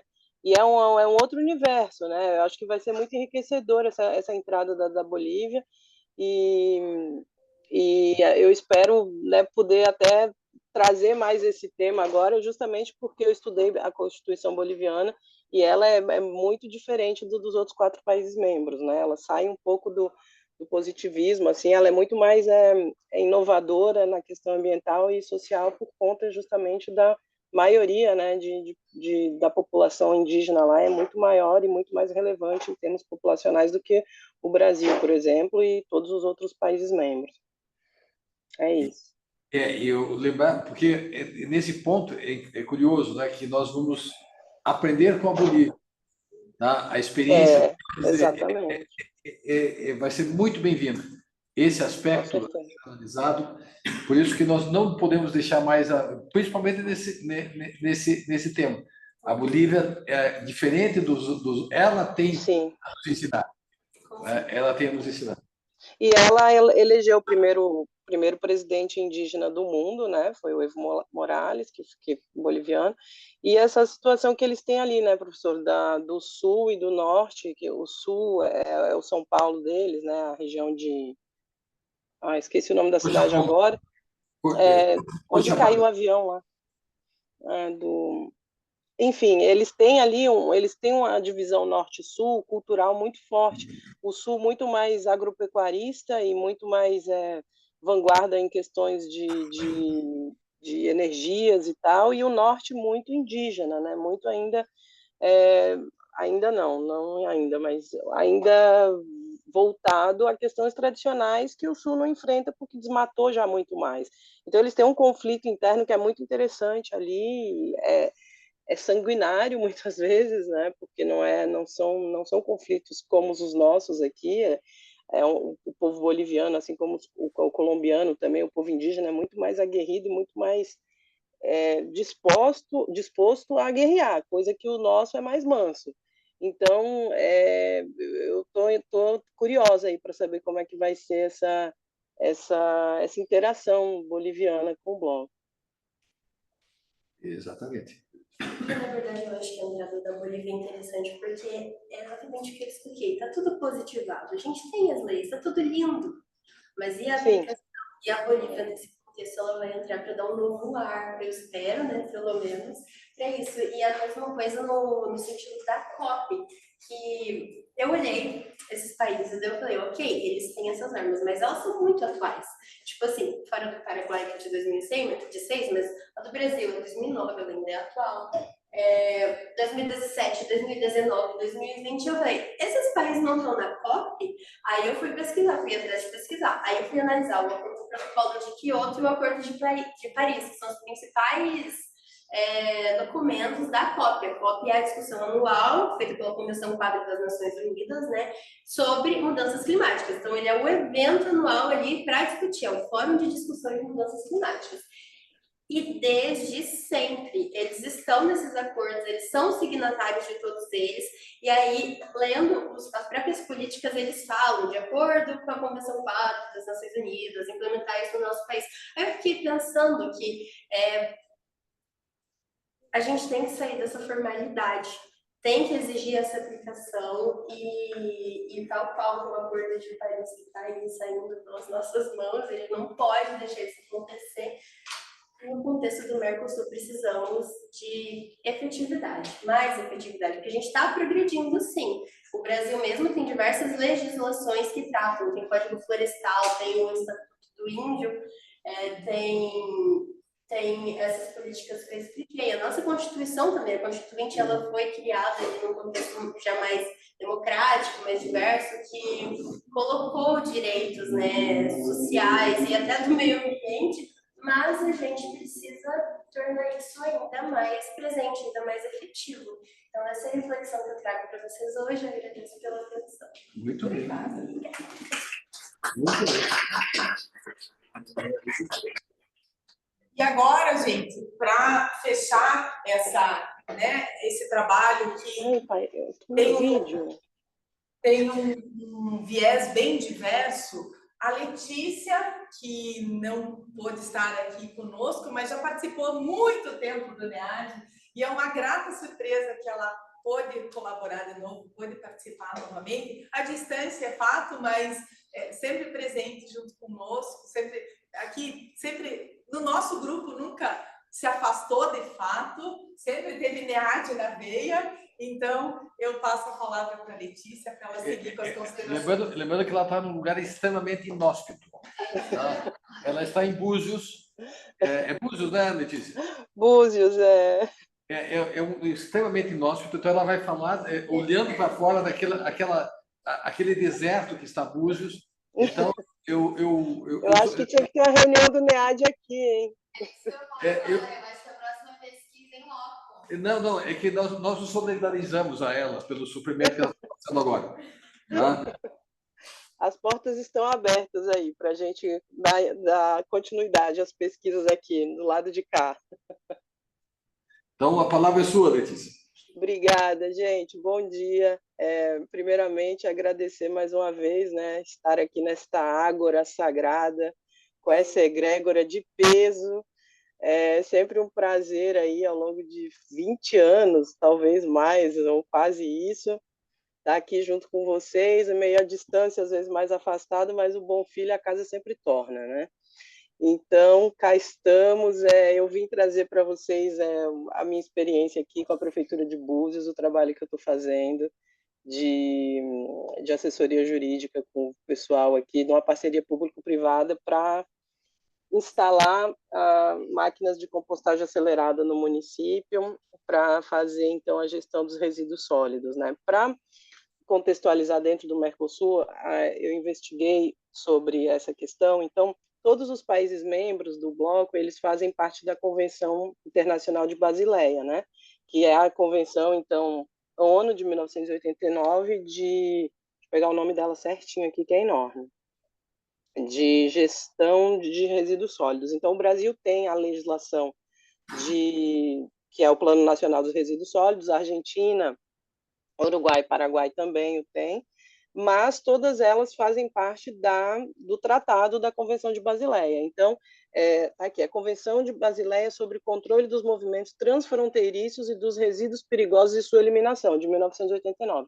Então, é aquilo, né? O guarda-chuva das Nações Unidas, então, os filhotes ali que reproduzem a legislação mãe. Então, a gente tem aí as políticas nacionais de gestão do lixo, que agora, como tudo é travestido, muda de nome, a desenvolvimento sustentável vira ESG, agora nós temos o lixo virou resíduo sólido, né? E aí a gente, como vou abrir um parêntese aqui para análise crítica, já que o nosso tema é crítico aqui,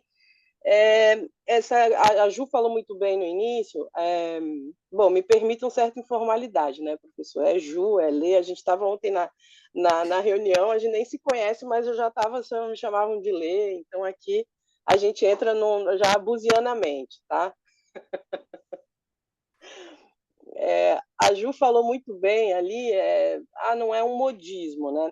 Eu que né, tenho os cabelos brancos nessa área já, alguns, poucos, mas tem, o que a gente vê é uma mudança de roupa, né? É uma alta costura, né? Do meio ambiente agora é de ESG, né? Então, a Ju fala ali que não é um modismo, mas a moda é trocar de roupa, né? A gente pega os mesmos produtos, o mesmo conteúdo com uma roupagem diferente, com um rótulo diferente. E isso foi muito motivado pela iniciativa privada, né? Por quê? Por causa da potência que é o marketing socioambiental. A gente precisa entender que o contexto em que o mundo evolui nas políticas ambientais, muito mais por pressão dos movimentos sociais, da população, das redes sociais e também pela cobrança na questão do consumo consciente, né? Então, essa é a maior evolução que eu acho que a gente tem, se a gente pegar desde as convenções de 1970, quando iniciou o arcabouço jurídico legal internacional na convenção dos anos 70 da ONU, os protocolos e a grande convenção mãe, e depois a Rio 92 e a Rio +20, toda essa dinâmica de legislação, ela teve passos de tartaruga em questões públicas, mas nas questões e nas iniciativas privadas foram passos muito largos, a ponto de que hoje nós temos uma cobrança muito eficaz da sociedade em relação às empresas, em relação a tudo que envolve a política, né? A política com P maiúscula, que é a política global de meio ambiente. E essas empresas, elas foram sendo cobradas, e elas são muito cobradas, ainda mais hoje em dia, com a internet, com a informação na palma da mão.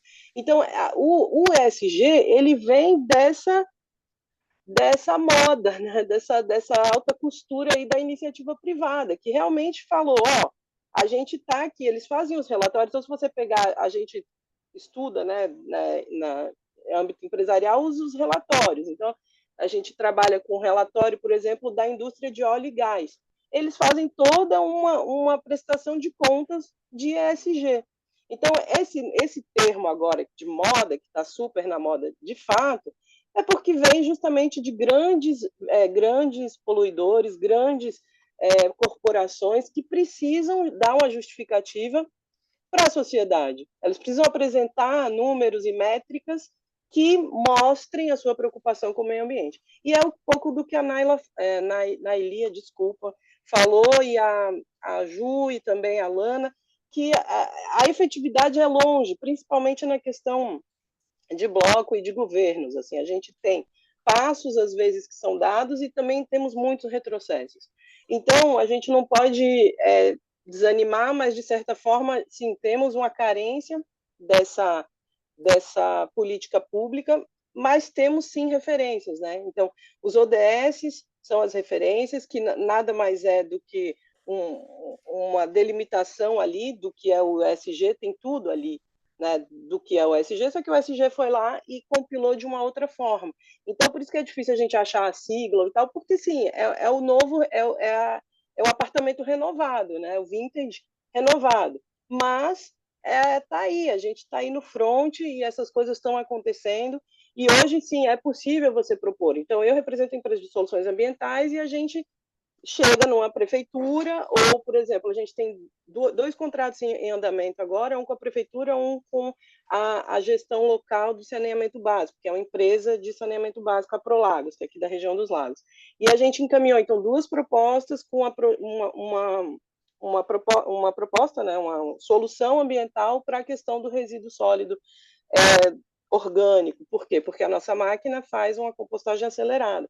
A compostagem hoje está muito na moda, e o pessoal também gosta, né, na internet de dizer que faz em casa e tal.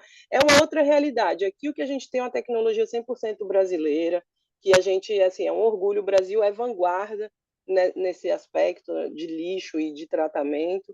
A gente tem, assim, a região ali de São Bernardo do Campo e São Paulo, muita tecnologia sendo desenvolvida, e essa é uma máquina que é 100% nossa, não temos nenhum tipo de poluição, nada, é super inovadora.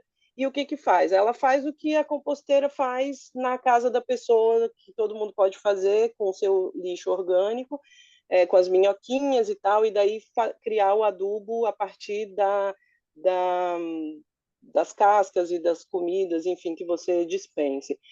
Isso ela faz em 45 minutos e ela pode processar toneladas de lixo, né? Então, isso... Ela é patenteada aqui?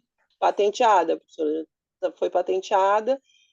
O nome da empresa está ali, eu coloquei a fotinha, a Darvida, é uma empresa familiar ali de São Bernardo do Campo, um engenheiro que saiu da Volkswagen, inclusive o pessoal ali da região do ABC Paulista, e ele criou essa máquina. É muito interessante o projeto, e é recente, né? Está com 2 anos de patente, eu acho que nem completou 2 anos ainda, e é muito interessante.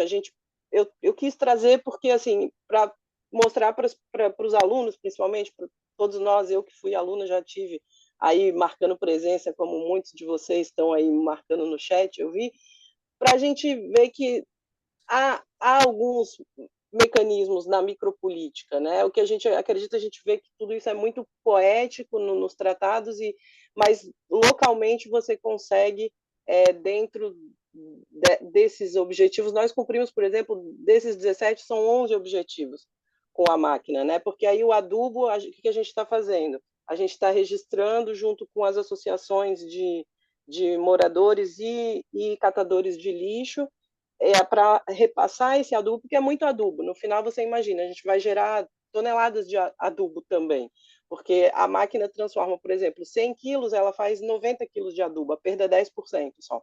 Então, aí, a gente está trabalhando o quê? Na parte social, com as comunidades e com associações pequenas de moradores e de catadores de lixo, para repassar esse adubo, para que as pessoas possam fazer, então, a sua horta, ou passar para o pessoal da feira orgânica, que faz, então, o que a Juliana fala lá no início, da economia colaborativa. Então, o mais interessante do ESG, eu acho que essa moda que, né, integrou o ambiental e o social, que a gente já faz há muito tempo, né, professor? A gente é socioambiental há muitos anos já, muitas décadas, mas, finalmente, agora tem aí uma coisa global que todo mundo consegue ver na TV, em todos os lugares, o ESG, e está trazendo o socioambiental para a prática, que nada mais é do que políticas socioambientais, né? Boas políticas. A governança, a gente teve uma discussão também ontem no grupo sobre o que é esse G, né? O G é a boa política, gente, da polis grega antiga. É a boa política, é a transparência, é você trazer isso para a sociedade e dar uma resposta desse caos que a gente está vivendo, que a Juliana fala lá do início, a rota que a gente está indo, né?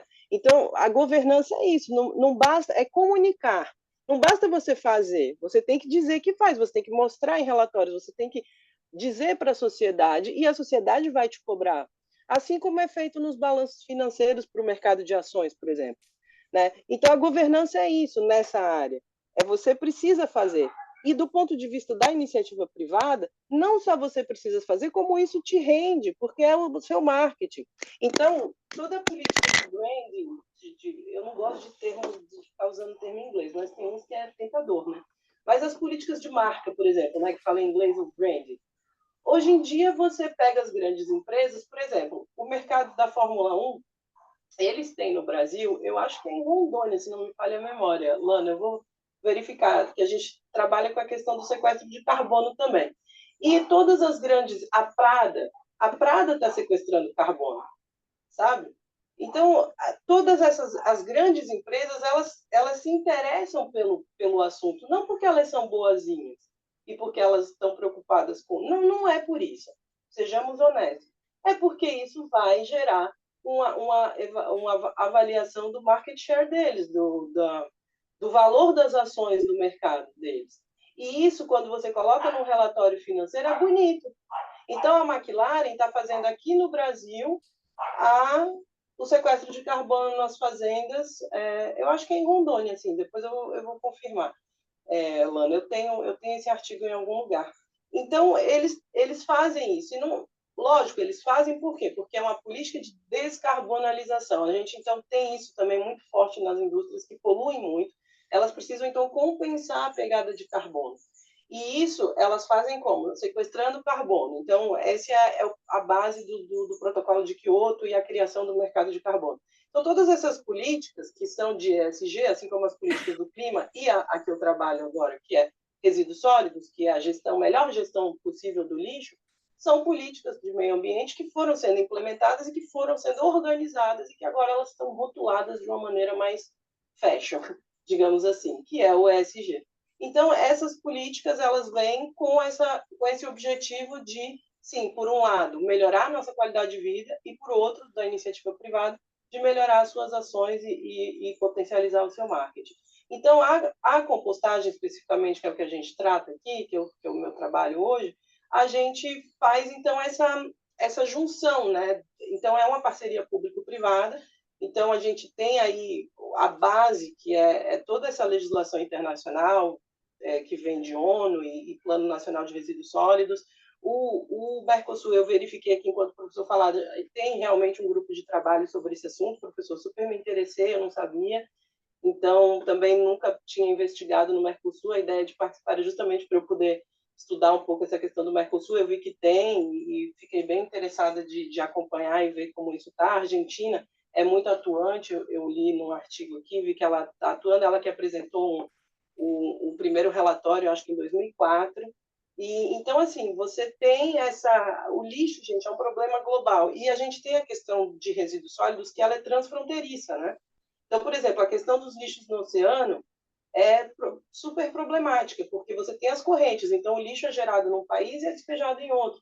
E a poluição atmosférica nem se fala. Então, são mecanismos que a gente vai precisar enfrentar e que a Política Nacional de Resíduos Sólidos nesses países tem por esse objetivo maior, que é desde 1989 da Convenção de Basileia, que já trata, que é um dos grandes pilares dos tratados de meio ambiente na ONU, das Nações Unidas. Então, é isso, o nosso trabalho aqui de formiguinha é esse, a micropolítica que eu falo, que é o que a gente consegue fazer, né, professora, ainda, e para manter a chama acesa, e para além da academia, e entrando já para passar a palavra para a Ju mesmo, que é o que a gente vai visualizar, acho que cada vez mais no futuro e no presente e um futuro não distante, dessas ações e desses mercados nessa área de gestão de lixo e mudanças climáticas e energias renováveis, que é promovida também pela pressão popular, para que esse ESG não vire assim mais um rostinho bonito, né, ali, e mais um apontamento de relatório mentiroso nas empresas, mas que realmente a sociedade possa respirar essa necessidade, essa crise climática e ambiental com soluções, né, para a gente também sair da reclamação e partir para a prática e para o que é possível. E tem muita coisa sendo feita. O Brasil é um país vanguarda em várias situações. Infelizmente, a gente também anda para trás em outras. Mas é isso. Eu queria trazer essa experiência, dizer que, sim, a gente está aos trancos e barrancos, porque aí tem mudanças políticas, aí a vereadora, aí tem toda um emaranhado de situações que precisa convencer 1000 pessoas para se fazer o bem, né? Porque as pessoas ainda elas não digerem o bem por ele mesmo, você tem que ali provar por A mais B que aquilo ali vale a pena, mas a gente está fazendo e está dando certo, e eu quero trazer isso aqui para vocês, compartilhar, e estou aberto também para a sequência das discussões e perguntas. Lê, parabéns, Lê. Mas a observação aqui, essa máquina, você tem a questão do custo dela? Sim, sim, sim. Essa aí é a pequena, que eu coloquei a foto, essa aí processa, essa é de 40 quilos, essa processa 40 quilos por hora. É a menorzinha. A gente tem dessa até a que processa 2.000 toneladas por dia.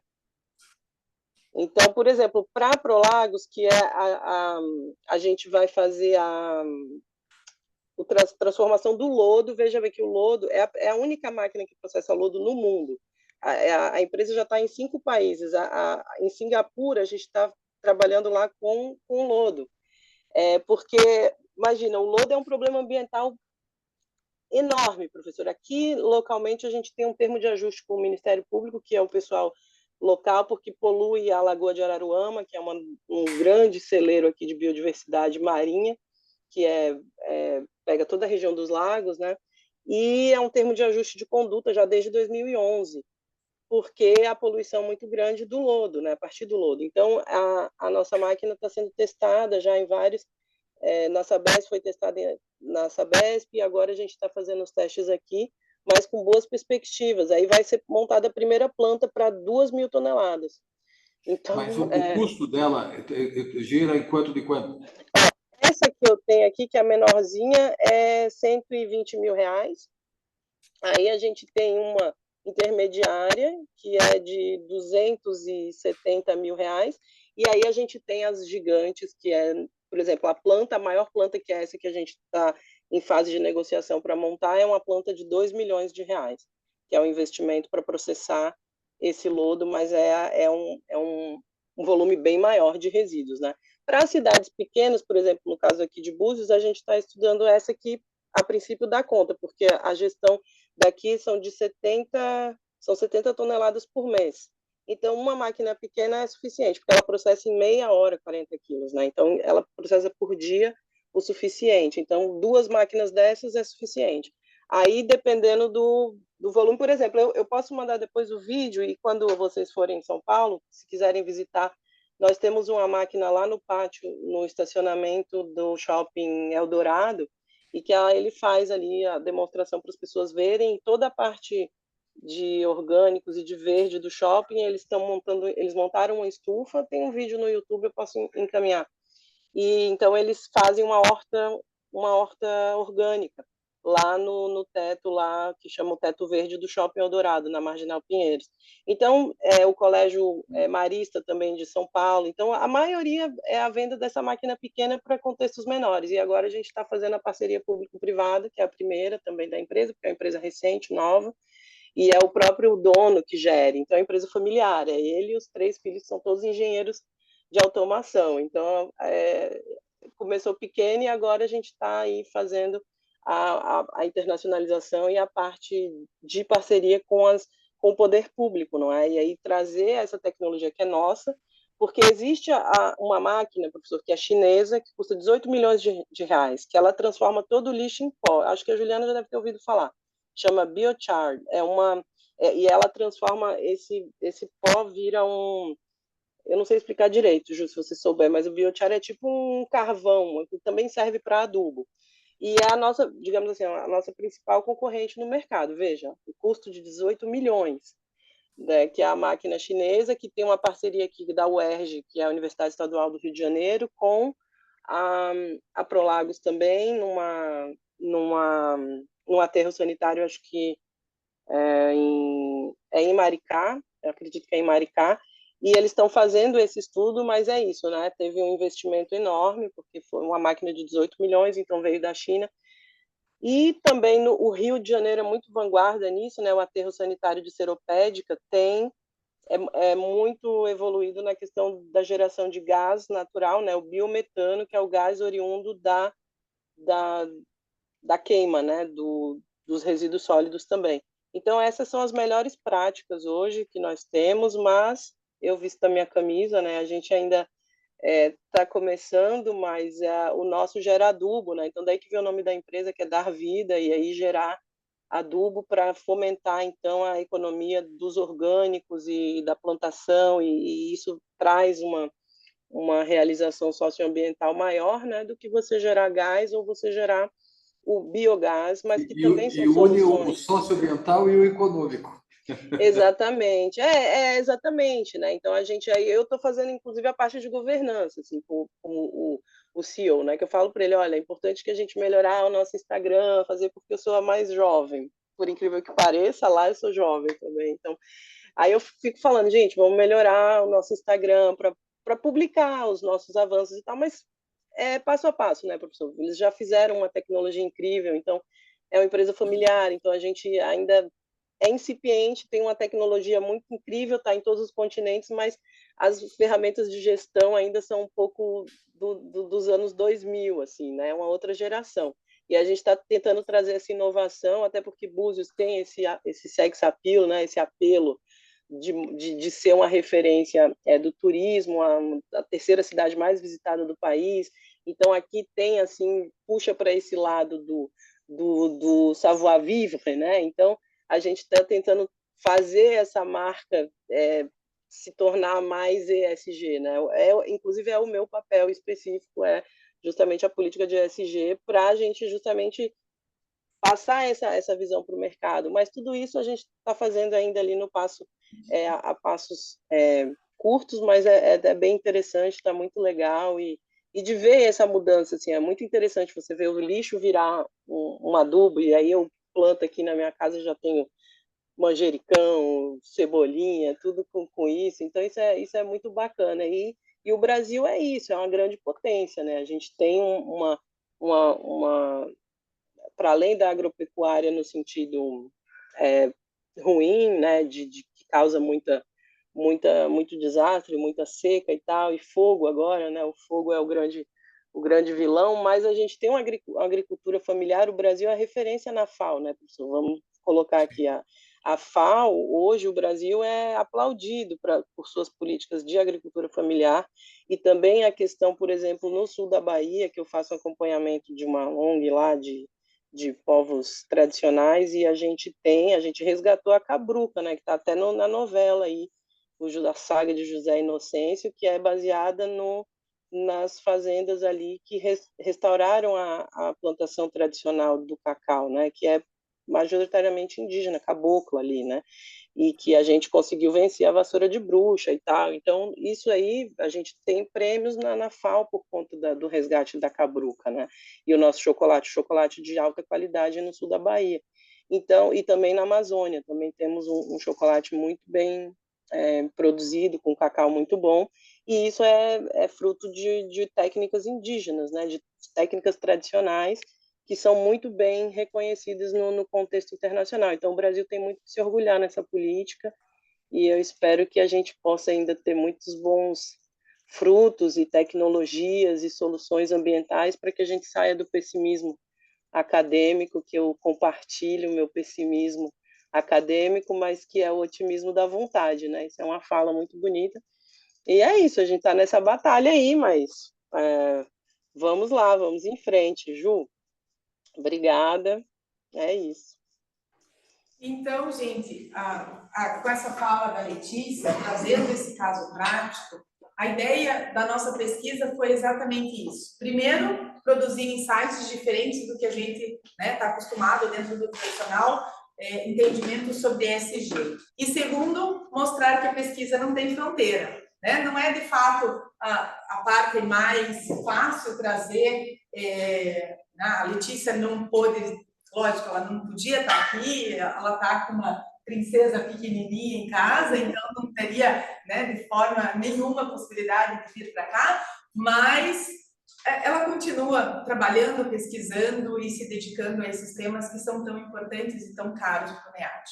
A nossa ideia era justamente fazer esses diversos olhares e abrir portas para novas pesquisas. E, de fato, eu espero que essa pesquisa tenha possibilitado tudo isso em vocês, ou, de alguma forma, tenha tocado só um pouquinho em cada um de vocês. E, assim, eu gostaria novamente de agradecer essas pesquisadoras maravilhosas que seguiram sozinhas. Eu larguei o desafio e eu estava em aula ontem à noite e elas passaram aí, além da conta, na pesquisa, e foram e discutiram.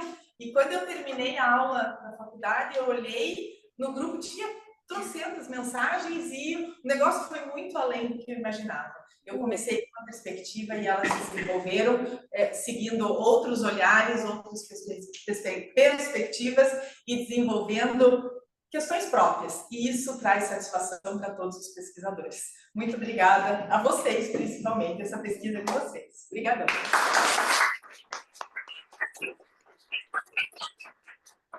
Questões, perguntas, angústias? Bom, antes de encerrar, nós temos um conselho de monitores e vamos já adiantar alguns fatos para o Congresso, a partir da semana que vem, definir exatamente o papel, e tem mais um núcleo duro do NEAD. Então, esses dois grupos vão designar provavelmente algumas atividades para vocês no futuro. Esse tema vale um artigo. Esse tema vai valer um artigo.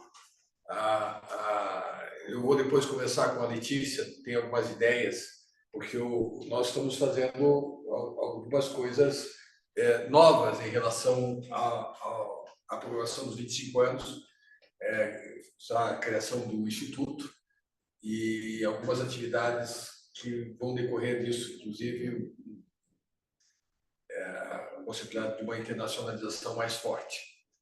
Então, a Letícia, também vamos conversar mais adiante, Letícia. Eu quero agradecer a todos, um dia belíssimo, e o nosso próximo encontro vai ser no dia 14, que vai ser a professora Zara, e um tema completamente diferente, dentro de uma linha. Vamos falar sobre direito de família dentro do Mercosul, que também são questões bastante relevantes. O direito de família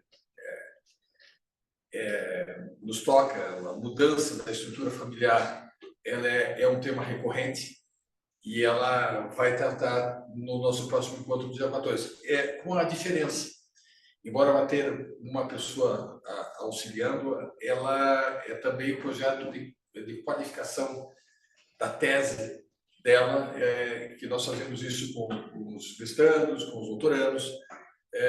Ela vai ter que defender até março, e eu espero que vocês sejam bastante críticos na apresentação. Ela foi professora de alguns de vocês, foi minha aluna na graduação, mas foi professora de muitos de vocês aqui na sala. E ela está trabalhando exatamente um projeto de tese, e vocês têm que ter muitas dúvidas. Eu sempre tenho dúvidas. Eu sou um cara que nasci com dúvidas.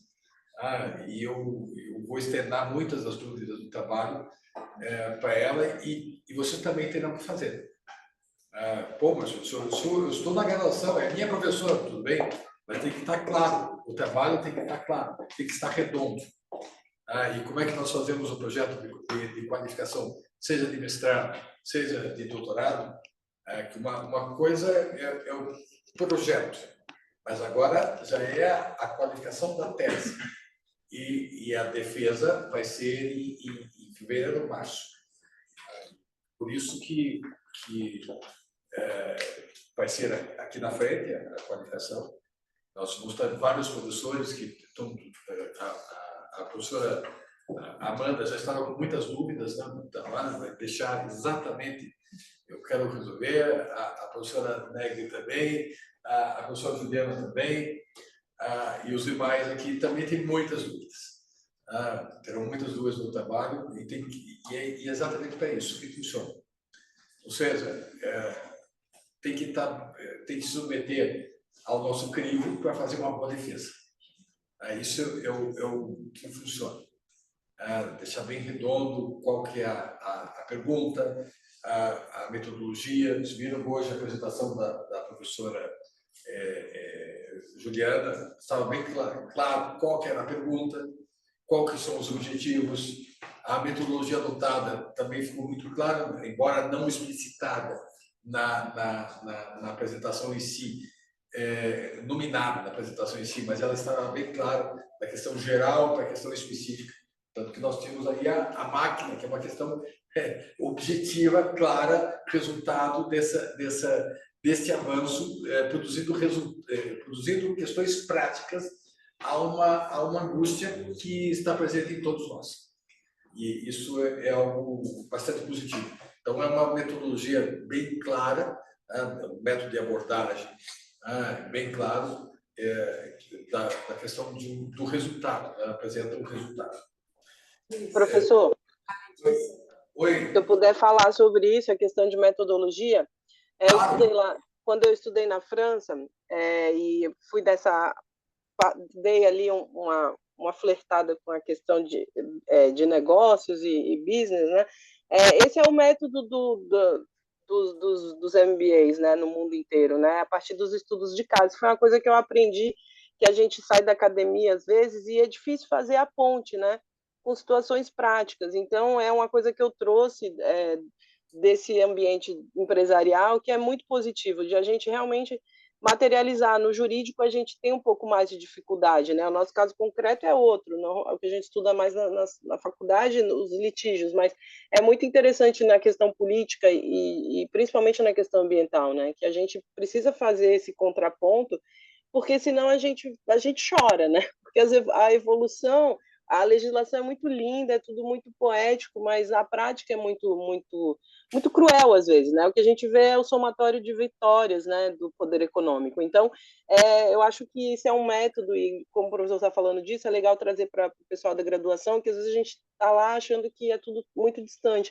E não, é possível você, em ações pequenas, no seu município, no seu condomínio, no seu bairro, né, a divisão do lixo, por exemplo, que eu fico vendo a geração, a minha filha, a minha primogênita tem 15 anos, e como eles já têm a raciocínio da separação do lixo, que a nossa geração não teve, né? Então, o case, né, como eles falam as pessoas business oriented, né, a galera dos negócios e tal, eles fazem tudo a partir do case e reproduzem aquilo. Não que a gente vá fazer isso burramente, mas de uma maneira inteligente, é muito legal, é filosófico, se você pegar o que a gente tem de prática e poder fazer essa análise crítica com o conteúdo acadêmico, né? Acho que isso é muito enriquecedor.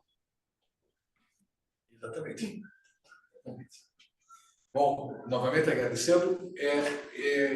Letícia, nós vamos conversar essa semana ainda, Letícia. Bora. Eu acho que eu vou botar o meu GPS para Curitiba e vou aparecer aí qualquer hora. Tá bom. Vou fazer o esforço, deixa passar inverno. Sim, nós vamos conversar e essa semana aí. Tá bom, professor. Obrigada, pessoal, gente. Um grande abraço, Letícia. Agradeço a presença de todos. E a semana que vem não temos o encontro, até porque vai ter um feriado. E nos encontramos aqui no dia 14, daqui 15 dias, e um tema também completamente diferente. Por isso que a vantagem do NEAD, que são, como disse, são 4 linhas de pesquisa que se dialogam, mas que proporciona a vocês um vasto cabedal de questionamentos. Esse é o principal aspecto. Nós não temos que ter as respostas, nós temos que ter mais perguntas. E as perguntas nos motivam a pesquisa. Eu sempre tenho perguntas, eu sempre tenho questões, eu sempre tenho dúvidas e sempre estou atrás de respostas. E cada vez que eu pesquiso mais, encontro mais perguntas. Isso faz parte. E isso faz parte de crescer. Tá? Espero que tenha gostado. Nos encontraremos, então, daqui 15 dias. Hoje é sábado, a vocês o meu brinde. A vocês o meu brinde. E nos encontramos daqui 15 dias. Pessoal, valeu!